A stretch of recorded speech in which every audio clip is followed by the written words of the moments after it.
Assalamualaikum warahmatullahi wabarakatuh. Perkenalkan, nama saya Tengku Ikhlasul Amal. Di sini saya akan mempresentasikan hasil ringkasan CGR saya, yaitu model matematika pengaruh rasio keuangan terhadap presentasi laba perusahaan manufaktur dengan menggunakan metode dekomposisi lower upper Gauss. Dengan dosen pembimbing Bapak Dr. Amirul Dalimunte, STMKOM. Model matematika. Model matematika yang digunakan adalah metode dekomposisi lower upper Gauss. Metode ini digunakan untuk menganalisis pengaruh rasio keuangan terhadap presentasi laba perusahaan manufaktur. Yang selanjutnya ada rasio keuangan. Itu adalah ukuran kinerja keuangan perusahaan. Berapa contoh rasio keuangan yang sering digunakan dalam analisis perusahaan manufaktur termasuk rasio likuiditas, rasio profitabilitas, rasio utang, dan rasio efisiensi.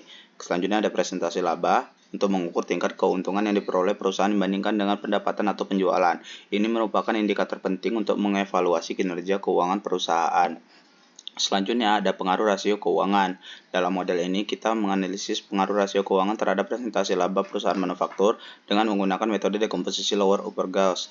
Kita dapat mengidentifikasi rasio keuangan mana yang memiliki pengaruh signifikan terhadap laba perusahaan.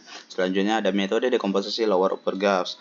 Metode ini digunakan untuk memecah masalah yang kompleks menjadi bagian yang lebih kecil. Dalam konteks ini, metode dekomposisi lower upper Gauss digunakan untuk mengidentifikasi dan memisahkan pengaruh rasio keuangan terhadap presentasi laba.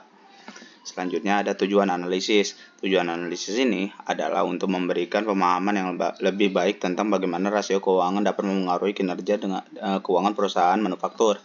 Dengan pemahaman ini, perusahaan dapat mengambil langkah-langkah yang diperlukan untuk meningkatkan laba mereka. Selanjutnya ada interpretasi hasil. Hasil dari analisis yang ini dapat digunakan untuk membuat rekomendasi strategi bisnis. Misalnya, jika ditemukan bahwa rasio likuiditas memiliki pengaruh signifikan terhadap presentasi laba, perusahaan dapat berusaha untuk meningkatkan likuiditas mereka untuk mengoptimalkan kinerja keuangan. Selanjutnya dan yang terakhir adalah keuntungan metode dekomposisi lower upper Gauss. Metode dekomposisi lower upper Gauss dapat memberikan pemahaman yang lebih mendalam tentang hubungan antara rasio keuangan dan laba perusahaan. Dalam metode ini atau dalam model ini memungkinkan kita untuk mengidentifikasi pengaruh langsung dan tidak langsung dari rasio keuangan terhadap presentasi laba. Sekian dari saya. Bila ada salah kata saya mohon maaf. Saya izin pamit. Assalamualaikum warahmatullahi wabarakatuh.